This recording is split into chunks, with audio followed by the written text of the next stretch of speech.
அகழாய்வு வந்து நீங்கள் தொடருங்க அப்படின்னு முன்னாள் சிஎம் வந்துட்டு இப்போ இருக்க சிஎம்க்கு சொல்லியிருக்காங்க. சரி, அகழாய்வுங்கிறது நம்மளுடைய ஆசை.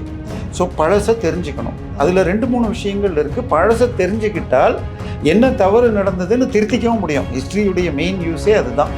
ஒரு 200 பானை ஓடு கிடச்சிருக்குன்னா 90% எழுத்துக்கள் அர்த்தம் இல்லாமல் 2 எழுத்து 3 எழுத்து இப்படின்னு இருக்கு. இப்போ நம்ம காலம் எப்படி குறிப்போம்னா, அந்த குழியில் கரி துண்டுகள், மரத்தை எரிச்ச கரி இருந்தால் எப்போ அது மரமாக இருந்தது, எப்போ எரிக்கப்பட்டதுன்னு அதில் இருக்கிற கார்பனை வச்சு கண்டுபிடிக்கலாம். 7 முறை தோண்டப்பட்ட எல்லாமே போமோ 300 ஒட்டி தான் வந்திருக்கு. அது 1/2ன்னு ஒதுக்கணும். எப்படி கிபி 500 ஒதுக்குனாங்களோ கிமு 500ஐயும் 1/2ன்னு ஒதுக்கிட்டு ஆவரேஜ் டைம் தான் போடணும். கீழடியில் கிடைத்ததை விட அற்புதமான பானை ஓடு இதில் நம்ம ஈரோடு பக்கத்தில் இருக்கிற இதில் கிடச்சிருக்கு, கொடுமணல்ல.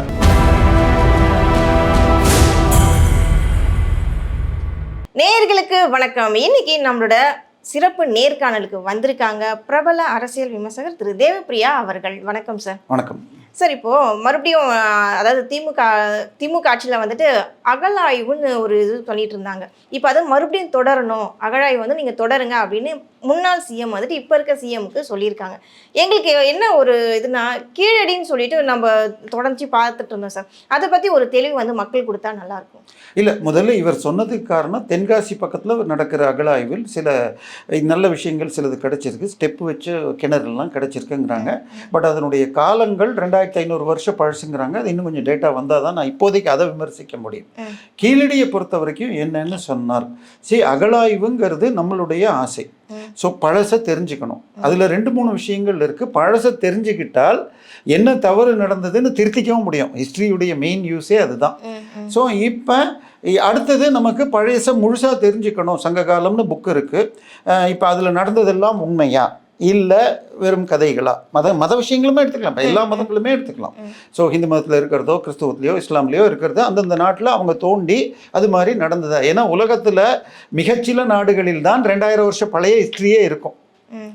ஐரோப்பாலேயோ அமெரிக்காலெல்லாம் போனால் 300 வருஷத்துக்கு முன்னாடி ஒன்றும் கிடைக்காது. அதனால இங்கே அப்படி தேடுதல்களில் இந்த கீழடியை பொறுத்த வரைக்கும் 1970கள் வாக்கில் ஒரு பள்ளி ஆசிரியராக அங்கே ஒருத்தர் இருந்த பொழுது யாரோ ஒரு ஸ்டூடெண்ட் வீட்டில் தோண்டினப்போ சில பொருட்கள் கிடைச்சிது. இதை பார்த்த உடனே இதெல்லாம் கண்டிப்பாக 1500-2000 வருஷம் முன்னாடி விஷயங்கள், இங்கே தோண்டணும் அப்படின்னு 75லேருந்து கிட்டத்தட்ட 90 வரைக்கும் அவர் அப்பப்போ கலெக்டர் ஆஃபீஸில் போய் மெமோ கொடுப்பாரு. தமிழக தொல்லியல் துறை, இந்திய தொல்லியல் துறைக்கு லெட்டர் போட்டுக்கிட்டே இருப்பாங்க. இந்திய தொல்லியல் துறையும் தமிழக தொல்லியல் துறையும் அப்பப்போ வந்து பண்ணுவாங்க. அவங்களுக்கு வருஷ பட்ஜெட்டில் ஒரு 3 ஊர் 4 ஊர் கிடைக்குதுன்னா இது ப்ரியாரிட்டியில் கிடைக்கல. கடைசியாக 2014 வாக்கில் அப்போது அமர்நாத் ராமகிருஷ்ணா இருந்தப்போ அவர் இந்த இடத்த சூஸ் பண்ணிக்கிட்டு அது வரைக்கும் அவருடைய வேலைங்கிறது அவரை ஏற்கனவே இருந்ததை வச்சு போனார். பட் ஒன்ஸ் ஒரு இடத்த செலக்ட் பண்ணியாச்சுன்னா எங்கே தோண்டலாம், எது பழமையாக கிடைக்கும் அப்படிங்கிறதுலாம் அவங்க டிசிஷன், அந்த போகிற சூப்பரண்ட் டிசிஷன். பட் அந்த ஊரில் வாய்ப்பு இருக்கிறதுங்கிறலாம் இவர் கண்டுபிடிக்கல, இவருக்கு முன்னாலே பலர் கண்டுபிடிச்சது. இவர் போய் தோண்டி பார்க்குறப்ப அங்கே கிடைச்சதெல்லாம் லிஸ்ட் பண்ணி இது அவர் 2015, 16, 16, 17 2 வருஷம் அமர்நாத் ராமகிருஷ்ணா பண்ணார். பெரும்பாலும் இந்த தோன்ற இடத்தெல்லாம் வருஷம் இந்திய தொல்லியல் துறை சார்பாக ஒரு புக்கு தான் வரும். மொத்தமாக ஒரு புக்கு. அதில் ஒரு ஊர் ஒரு கீழடின்னா அரை பக்கம் தான் இருக்கும். கீழடியில் அகழாய்வு செய்யப்பட்டது, இங்கே 12 குழிகள் அல்லது 24 குழிகள் தோண்டப்பட்டன, இங்கு இது மணிகள், இது பானை ஓடுகள் இதெல்லாம் கிடைச்சிது, இதன் காலம் ரஃபா ஒரு 2000 வருடம் முந்தையது என்று பார்க்கப்பட்டது அப்படின்னு சொல்லுவாங்க. ஆனால் அதே நேரத்தில் டெய்ரி மாதிரி அன்னன்னைக்கு என்ன பண்ணுறோன்னு சொல்லிட்டு சைட்டில் எம்புக்குன்னு சொல்லுவாங்க. நம்ம இப்போ இந்த பில்டிங் கட்டுறீங்கன்னா இன்னைக்கு ஃபவுண்டேஷன் போட்டோம், இன்னைக்கு ஃபவுண்டேஷனுக்கு மேலே பிரிக்கு போட்டோம், ஜன்னலுக்கு வந்தால் லிண்டல், இன்னைக்கு லிண்டல் வந்துருச்சு, அன்னன்னைக்கு எத்தனை அடிக்கு போட்டோன்னு எழுதி வைக்கிறதுக்கு பேர் எம்புக், மெஷர்மெண்ட் புக்குன்னு பேர். அது மாதிரி இன்னைக்கு இந்த உயரம் தோண்டணும், இதில் இந்த பொருள் கிடைச்சதுன்னு எழுதுவாங்க. இதை டீட்டெயில்டாக கொடுக்கறதுங்கிறது 10க்கு 7க்கு வரதில்லை. நான் இந்த சைட்டுன்னு இல்லை, எந்த சைட்டுக்குமே அவ்வளோ டேட்டா வரதில்லை. அவங்க ஆஃபீஸில் வச்சிருக்கலாம், அவங்க அதை அப்படியே கொடுத்துருவாங்க. புக்காக தனியாக கம்பைல் பண்ணுற பழக்கம் கிடையாது. ஏன்னா அவங்க அதுக்குள்ளே அடுத்த ஊருக்கோ வேறு எதுக்கு போயிடுவாங்க. அடுத்து அதே ஊரில் 2-3 வருஷம் கழிச்சு வேற ஒருத்தர் அதில் வேறு ஏதாவது பண்ணணும்னா அதை பார்த்துப்பாங்க. பட் அதுக்கு இப்போ டெக்னாலஜி வந்ததுனால டைப் அடிக்கிறது இதெல்லாம் ஈஸியாச்சுங்கிறதுனால புக்குகள் கொடுக்கறது வந்திருக்கு. ஸோ இந்த இதுக்கு நான் ரிப்போர்ட் கொடுக்குறேன்னு அவர் ப்ரிப்பேர் பண்ணிட்டு இருந்த காலகட்டத்தில் 3வது வருஷம் அவரை கவுஹாத்தி அஸ்ஸாமுக்கு டிரான்ஸ்ஃபர் பண்ணிட்டாங்க, திரு அமர்நாத் ராமகிருஷ்ணாவை. அவர் மதுரையைச் சேர்ந்தவர், அவருடைய தாய்மொழி குஜராத்தி அல்லது சௌராஷ்டிரா. ஸோ அவருக்கு அது பிடிக்கல. ஸோ நான் இங்கே இருக்கிறேன், எனக்கு இதை முடிக்கணும், இங்கே கிடைச்சது நம்பிக்கையை தருகிறது, நான் இன்னொரு பண்ணுறேன்னா இல்லை நம்ம இதுபடி 3 வருஷத்துக்கு ஒரு தடவை மாற்றணும், வேறு யார் வேணாலும் பண்ணலாம், நீங்கள் என்னென்ன பண்ணியிருக்கீங்கன்னு எழுதி கொடுத்துருக்கீங்க அதை பார்த்து பண்ணுவாங்கன்னா அவர் அதையும் கொடுக்காம போயிட்டார். அடுத்தவர் வந்துட்டாரு. வந்து சீசன் ஆரம்பிச்சிருச்சு. அதாவது மழைக்கு முன்னாடி தோண்டிட்டு மழைக்கு முன்னாடி முடிச்சிடணும். ரொம்ப வெயிலையும் பண்ண முடியாது. ஸோ 3 மாதம் தான் பண்ண முடியும். ஸோ போன தடவை தோண்டது பக்கத்துலேயே வச்சு ஸ்ரீராமன் ஒருத்தர் பண்ணார். அவர் இதுக்கு அப்புறமும் முன்னாடியே நிறைய பண்ணியிருக்காரு. அவர் தமிழ்நாட்டில் தோண்ட மற்ற சைட்டு போல தான் அப்படிங்கிற மாதிரி ஒரு சொன்னது பரவலாக பெரிதாக நெகட்டிவாக திரிக்கப்பட்டு அந்த நேரத்தில் திருப்பி அமர்நாத்தை கொண்டு வரணும்னு வழக்கு வந்து அதன் பிறகு 4ஆம் 5ஆம்லேருந்து இன்னைக்கு 11ஆம் வரைக்கும் தமிழக தொல்லியல் துறைக்கு இந்திய தொல்லியல் துறை மாற்றி கொடுத்துச்சு.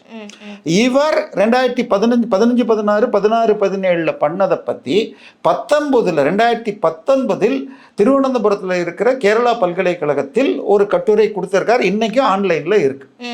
2019 கொடுத்தாரு. 2021-23 வாக்கில் தமிழக தொல்லியல் தோன்றினதை வச்சு ஒரு 45 பக்கம் புக்லெட் கொடுத்தாங்க. அது கிட்டத்தட்ட அட்வர்டைசிங் பேம்ப்லெட் மாதிரி. அது முழு விஷயம் கிடையாது. ஏன் சார் அந்த மாதிரி முழு விஷயம் அவங்க கொடுக்க மாட்டேங்கிறாங்க? இல்லை, அவசியம். நான் தான் சொன்னேன் முன்னாடி, வெறும் அரை பக்கம் கொடுத்தது 45 பக்கம்.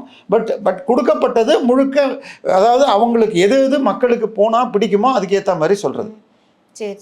சரியா? இப்போ பானை ஓடுகள், அதாவது நம்ம ஊரில் இன்னைக்கு நம்ம சின்ன வயசில் எழுத படிக்கிறதுக்கு ஸ்லேட்டில் எழுதுவோம், அதுக்கப்புறம் பென்சிலில் எழுதுவோம், அப்புறம் பேனா பால் பாயிண்டே யூஸ் பண்ணக்கூடாதுன்னு ஒரு காலம் இருந்தது. இன்னைக்கு இங்கு பேனாவே தெரியாது. இல்லை, அதெல்லாம் மறைஞ்சு போச்சு. ஓகே, இல்லை இப்போ நாங்கள் +2 படிக்கிற வரைக்கும் பால் பாயிண்ட் யூஸ் பண்ண, அதாவது ஒவ்வொரு கிளாஸ்ல வந்துட்டு பால் பாயிண்ட் பேனா வந்து 8ஆம் கிளாஸ்க்கு மேலே, அதான் ஸோ +2 வரைக்கும் யூஸ் பண்ணக்கூடாதுன்னு கம்பல்சரியாக இருந்தது. அதுக்கப்புறம் எங்கள் காலத்தில் ரெனால்ட்ஸ் வந்துச்சு. சரியா? +2க்கு அப்புறம் இன்ஜினியரிங் பண்ணிடுறப்ப ரெனால்ட்ஸ் பேனா வந்துச்சு. அதுக்கப்புறம் இப்போ இது மைக்ரோ டிப் வந்துச்சு. இப்போ மாறிக்கிட்டே. ஸோ ஸ்லேட்டுங்கிறது நம்ம இப்போ யூஸ் பண்ணுறோம். ஸ்லேட்டில் அடித்து வச்சா தெரியாது. வடநாடுகளில் ஒரு விதமான இலை உண்டு, மரப்பட்டை, நல்ல பெருசா இருக்கும். அதுல எழுதுனா அதை அடுத்த நாள் கொளுத்திடுவாங்க. ஐயோ, ஸ்லேட் மாதிரிமா அதுல எழுதி பார்த்து இப்ப நம்ம பனை ஓலையில பிராக்டிஸ் பண்ணிட்டு கொளுத்திடுவாங்க. ஸ்டூடெண்ட்ஸுக்கு ஸ்டூடெண்ட்ஸ் தான் படிக்கிறதுக்கு தான் அது. இதை வந்து தனியா ஓலைச்சுவடியில எழுதி வைப்பாங்க. ஸோ அதனால அங்க இந்த மாதிரி கிடைக்கல. அந்த 2000 வருஷம் அந்த மாதிரி எல்லாம் போனா வட இந்தியாவில் கிடைக்கல. இங்க தென்னிந்தியாவில் பல இடங்கள்ல கிடைக்குது. பட் தமிழகத்தில் அதிகமா கிடைக்குது. அந்த இலை சொல்றீங்களா? பானை ஓடுகள். பானை ஓடுல எழுதுவாங்க. இது ஆணியை வச்சு கீரல், சுட்ட பானை ஓட்டில் கீரலா எப்படின்னு எழுதுவாங்க. ஸோ இது வந்து நீங்கள் சாதாரணமாக இங்கே வீட்டில் தோண்டினா, உங்கள் வீட்டுக்கிட்ட தோண்டினாலும் சரி, பீச்சில் போய் தோண்டினாலும் இது வளையல், பானை ஓடு, இதுதான் அதிகமாக கிடைக்கும். இது ரெண்டும் மக்காது. இப்போ பேப்பரோ இதுவோ நீங்கள் ஒரு 10 வருஷம் 20 வருஷத்தில் மக்கி போயிடும். பிளாஸ்டிக்கு ஒரு 50 வருஷம் ஆகும், இல்லை கிழிஞ்சு வரும். அலுமினியம் கிழிஞ்சு வரும், பிளாஸ்டிக் இப்போ கொஞ்சம் கொஞ்சமாக இதாகும். இப்போ வரதெல்லாம் கொஞ்சம் காலத்தில் மக்ரா மாதிரியும் பண்ணிட்டோன்னு சொல்லிக்கிறாங்க. அது நிஜமாக நடக்குமான்னு தெரியாது. அலுமினியம் இந்த மாதிரிலாம் கூட இருக்கிறது மக்காது. ஸோ இப்போ மக்காத பொருள்களில் மிக பழமையாங்கன்னா இந்த பானை ஓடுகள், வளையல், கண்ணாடி வளையல்கள், இது கிடைச்சதுன்னா மக்கள் புழங்கிய இடம். ஒரு ஹைட்டுக்கு மேலே கிடைக்கலன்னு வச்சுக்கோங்க, அதுக்கு பேர் கன்னி மண்ணுன்னு பேர். அங்கே மக்களே குடியேறவில்லை. ஸோ இப்போ கீழடியில் இவர் பண்ண பிறகு ஒரு 14 அடியோ 15 அடி வாக்கில் எனக்கு கன்னி மண் வந்துருச்சு அப்படின்னார். இவருடைய அந்த 2019 இங்கே வந்து முக்கியமாக கிடைச்சவை என்னன்னு சொன்னால், ஒன்று சில செங்கல் கட்டடங்களின் மிகச்சிறிய பாகங்கள். உதாரணமாக வெறும் 3 செங்கல் ஹைட்டுக்கு தான் கிடைச்சிருக்கு. ஆனால் அது ஒரு ரூம் ரவுண்டுக்கு கிடைக்குது. ஸோ இந்த ரூம் 3 மீட்டருக்கு 3 மீட்டருக்கு 3 மீட்டர்னு வச்சா 3 செங்கல் ஹைட்டு. ஆனால் 3 15 மீட்டருக்குன்னு போடுறாங்க பேப்பரில். ஆனால் அந்த ஃபோட்டோ தரவுகள் எடுத்து பார்த்தா இவ்வளோ தான் வருது. அது ஒரு 5 அடி 6 அடி ஹைட்டில் கிடைக்குது. 5 அடி 6 அடி ஹைட்னா 500-600 வருஷம் இல்லை 1000 வருஷத்துக்குள்ளே தான் வரும் அந்த சிவிறு. அதுக்கு கீழே ஒரு இப்போ 10 அடி ஹைட்டில் தரை கிடச்சிச்சுன்றாங்க. இப்போ ரூமை விட 5 அடி ஹைட்டு கம்மியாக இருக்குன்னா அதெல்லாம் கிட்டத்தட்ட 10ஆம் நூற்றாண்டு வாக்கில் தான் வரும். சரியா?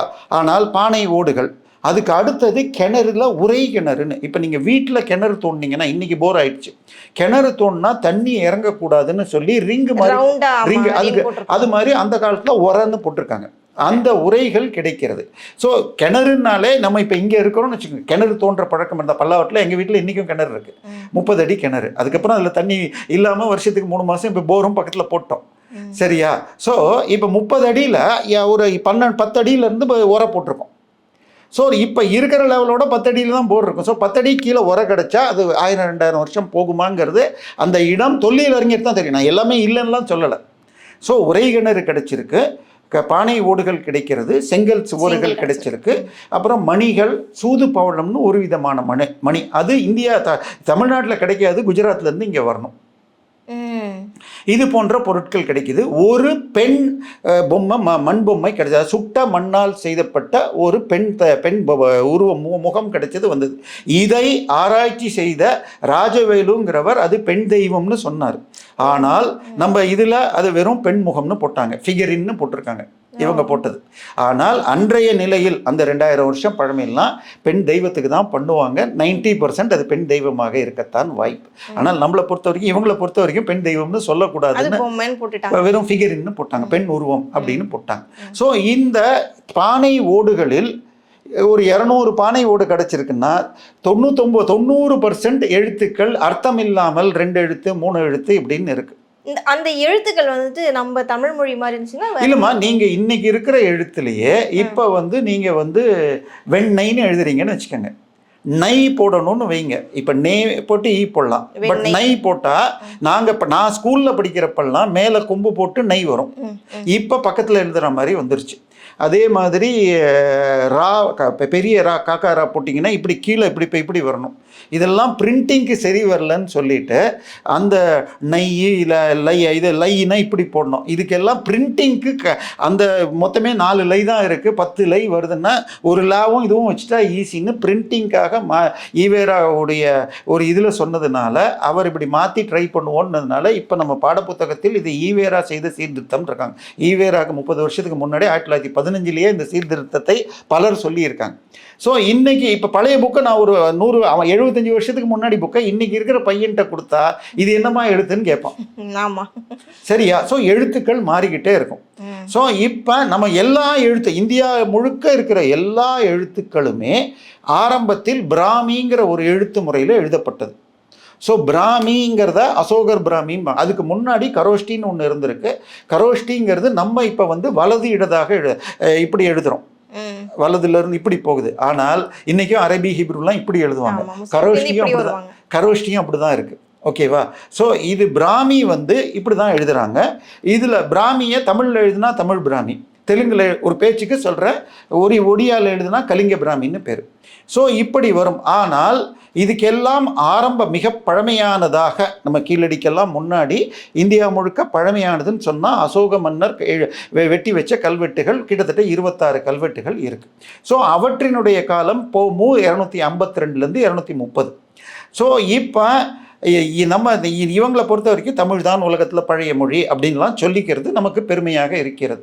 ஸோ அப்படி சொல்கிறப்ப இந்த எழுத்தை பின்னாடி தள்ளணும்.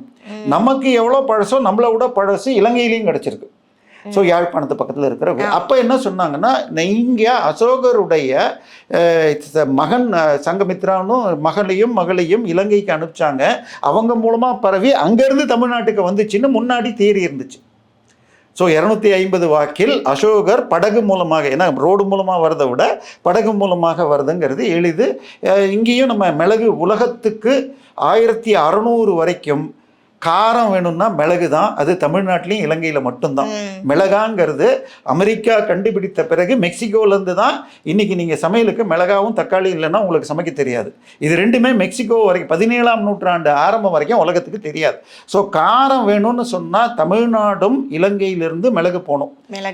ஸோ இந்த மிளகுக்காக இந்த வழி தெரியும், கடல் வழி. ஸோ இலங்கைக்கு அனுப்பிச்சவங்க வந்தாங்கன்னு நம்பிக்கை இருந்தது.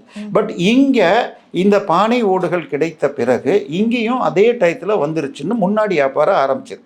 ஸோ இதில் என்னன்னா இவர் தோண்ட இப்போ நம்ம காலம் எப்படி குறிப்போம்னா அந்த குழியில் கறி துண்டுகள், மரத்தை எரிச்ச கறி இருந்தால் எப்போ அது மரமாக இருந்தது, எப்போ எரிக்கப்பட்டதுன்னு அதில் இருக்கிற கார்பனை வச்சு கண்டுபிடிக்கலாம். ஸோ கார்பன் 12ன்னு முன்னாடி ஒரு டேட்டிங் இருந்தது, அதில் பிழை அதிகம் வரும். தற்போதைய முறை கார்பன் 14 இருக்கு, அது ±5% வரும். அந்த முறையில் இவர் தோண்டிய குழியில் எடுத்தது போமு 180ன்னாரு. இவருடைய அறிக்கை எங்கிட்ட முழுக்க இருக்கு, உங்களுக்கு வேணுனாலும் நான் அனுப்புகிறேன். ஆன்லைனில் இன்றைக்கும் கேரளா ஹெரிட்டேஜ் யூனிவர்சிட்டியில் இருக்குது.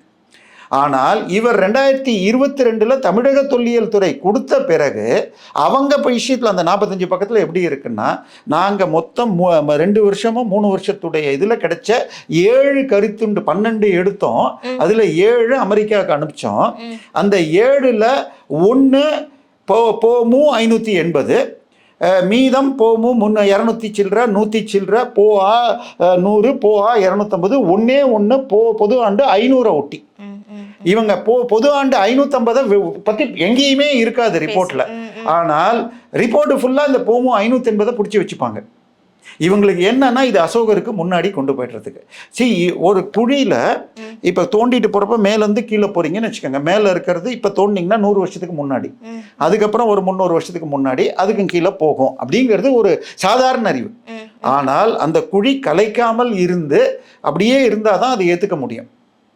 ஸோ இவங்க என்ன பண்ணுறாங்க, அவர் அமர்நாத் ரிப்போர்ட் கொடுக்குறப்ப என்ன சொல்லிட்டாரு, என் குழியில் நான் 12 அடியில் 8 அடியில் என்னமோ அந்த 2ஆம் நூற்றாண்டு எடுத்தேன், 12 அடியில் இவங்க 580 எடுத்திருக்காங்க. ஸோ 15 அடி வரைக்கும் விர்ஜின் சாயில் வந்துருச்சு, அது 800 வரைக்கும் போமு 800 வரைக்கும் கிமு 800 வரைக்கும் போகுன்ற.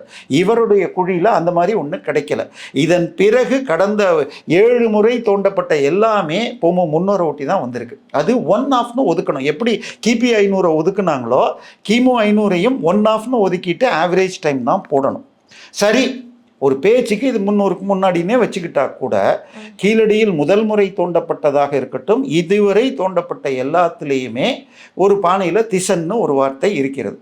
இதை தமிழக தொல்லியல் துறை சார்பாக அந்த புக்கில் அவர் என்ன எழுதுகிறப்ப இப்போ தமிழ் வார்த்தைன்னு போட்டிருக்கார். ஆனால் இந்திய தொல்லியல் துறை வெளியிட்ட பொழுது அதை இது பிராகிருத வார்த்தைன்னு அவர் இதில் எழுதினதுடைய இது ஆன்லைனில் இன்னைக்கும் ஃப்ரண்ட் லைனில் இருக்கு. திசைன்றது நம்ம ரெகுலராக யூஸ் பண்ணுற ஒரு வார்த்தை, தமிழ்நாட்டில் வைக்கிறது இல்லை, இன்னைக்கும் இலங்கையில் ரொம்ப காமனாக வைக்கிறாங்க. இப்போ இருக்கிற ஒரு பேர் திசநாயக்கா தான், பிரசிடென்ட் பேரே திசநாயக்கா. பட் இந்த தீல தாங்கிறது காமன், 2 பேருக்கும் உள்ளத்தா சா இருக்கு பாருங்க, இது ஸ்டாலின் சா, நம்ம தமிழ் சா இல்ல, இந்த இஸ் ஸ்டாலின் சா. இன்னு இருக்கு பாருங்க, இந்த ரெட்ட சுழி இன்னு, இது வடமொழியில பிராகிருதம் பாலி சமஸ்கிருதம் 3லயுமே கிடையாது. ஸோ திசன் நிச்சயமாக தமிழ் வார்த்தை தான். ஆனால் வர்க்க எழுத்து வருது. இப்ப தமிழ்ல அ ஆ இன்னு 12 எழுத்து, இது காங்காச்சாங்க அல்லது இக்கி இஞ்சி இப்புன்னு மெய்யெழுத்து 18, 12, 18, 30. தொல்காப்பியத்தின் எழுத்ததிகாரத்தின் முதல் பாடல் அகரம் முதல் நகரம் ஈராக 30 எழுத்து தாமே. அதுக்கு அடுத்த லைன் அக் என்பது 3 புள்ளி தாமே. இப்போ தமிழில் அ ஆ இல அ ஆ இ உ உ, இது தமிழுக்கும் வடமொழி எல்லா மொழிக்கும் காமன். அதுக்கு அடுத்து இருக்கிற ஏ ஏ ஓ ஓ, வடமொழியில் குறில் எகரம் குறில் ஒகரம் கிடையாது, எழுத்துங்கிற ஏ வடமொழியில் கிடையாது, தமிழ்லேயும் கிடையாது, எழுத்தில் கிடையாது, ஒலியில் உண்டு. தொல்காப்பியத்தில் இருக்கிற இதில் புள்ளி மருங்கியல்னு ஒரு இலக்கண குறிப்பு இருக்குது. நெடில் ஏவையும் நெடில் ஓவையும் எழுதி மேலே புள்ளி வச்சா குறிலாக படிக்கணும். அப்போ இது வடமொழிக்கு உருவாக்கிய எழுத்தை தமிழ் ஏற்றுக்கொண்டது. ஏற்றுக்கிட்டு நம்ம இன்னும் விஸ்தாரம் பண்ணி நல்ல அறிவு பெற்றிருக்கோம். நீங்கள் கீழடி எவ்வளோ பின்னாடி கொண்டு போனாலும் எதுக்கு இப்போ தமிழில் ஒரு கா தான் இருக்குது, வடமொழியில் கக்க கக்கங்க சச்ச ஜஜ்ஜங்க அப்படின்னு போகும். ஸோ இந்த வர்க்கத்துக்கெல்லாம் எழுத்து இருக்குது, ஆனால் குறில் எகரம் இல்லைன்னால் இது வடமொழிக்கு உருவாக்கப்பட்டது. இன்னொன்று சச்ச ஜஜ்ஜங்கிறப்ப 2 சா நம்ம சொல்கிற நம்ம தமிழ் மாதிரி, அது இல்லாமல் 3 சா உண்டு, மூக்கொலி சவுண்டுன்னு சொல்லிட்டு இன்னொரு, இந்த மூக்கொலி 3மே சமஸ்கிருதத்துக்கு மாத்திரம்தான் உண்டு, வடமொழியின் பிராகிருதத்துக்கும் பாலிக்கும் கிடையாது. இந்த 3மே அசோகர் கல்வெட்டில் இருக்கு. ஸோ இது சமஸ்கிருதத்துக்காக உருவாக்கப்பட்டதுன்னு வந்துடும். ஆனால் இவர்கள் தமிழை முன்னாடி தள்ளணுங்கிறதுக்காக இந்த டேட்டுக்கு கொண்டு போகிறாங்க. கீழடியில் கிடைத்ததை விட அற்புதமான பானை ஓடு இதில் நம்ம ஈரோடு பக்கத்தில் இருக்கிற இதில் கிடச்சிருக்கு. அந்த கொடுமணல்ல அதில் இன்னும் ஒரு பானையில் இருக்குது. ஒரு பையன் படிக்கிறதுக்கு எழுதினா மாதிரி கிடச்சிருக்கு. அங்கேயும் செங்கல் பில்டிங் கிடச்சிருக்கு. ஆனால் அங்கே டேட்டிங் 300 ஒட்டி தான் வருது. இவங்களுக்கு ஒரே ஒரு பானை துண்டு 580 வந்துருச்சுன்னா உடனே இதை பின்னாடி தள்ளுறாங்க. இல்லைன்னால் கீழடியில் கிடைச்சவை மிக நிச்சயமாக அங்கே நகர நாகரீகம்னு சொல்லணும்னா வீடுகள், தெருக்கள், அரசாங்க பில்டிங் அந்த மாதிரி எதுவுமே கிடைக்கல. ஸோ ஆனால் இவங்க ஒரு செவுத்தை வச்சுக்கிட்டு இந்த ஒரு கிணறுகளை வச்சுக்கிட்டு இது நகர நாகரிகம், மக்கள் வசித்த பகுதி, அதில் 2வது சின்ன ஊராக இருக்கலாம். ஆனால் நகர நாகரீகம் எல்லாமே 800 580ங்கிறது தொல்லியல் துறை ஆராய்ச்சியில் இருப்பவர்களால் ஏற்றுக்கொள்ள முடியாது. மற்றபடி இது அற்புதமான கண்டுபிடிப்பு. இதுக்கடுத்து தென்காசியும் தொடரணும். பட் தேவைக்கு ஆட்சி வந்த உடனேயே கீழடி போன்ற விஷயத்தில் நாங்கள் அதைத்தான் பின்பற்றுவோம் ராஜ்மோகன் சொல்லியிருக்காரு. ஸோ இவர் நாங்கள் பண்ணினோன்னு சொல்லிக்கிறாரு. அதுக்காக இந்த அறிக்கை. பட் கீழடி நிச்சயமாக ஒரு வித்தியாசமான கண்டுபிடிப்பு. பட் அது டேட்டிங்கில் சின்ன சின்ன குழப்பங்கள். பட் அது காலப்போக்கில் இது மிகைப்படுத்தப்பட்டவை தானாக அழிஞ்சிடும். கண்டிப்பாக சார். நிறைய விஷயங்கள், நிறைய தகவல்கள் நம்ம நேயர்களுக்கு புரிகிற மாதிரி சொல்லியிருக்கீங்க. இதே விஷயத்தை நம்ம தொடர்ந்து பேசுவோம். நன்றி, வணக்கம் சார்.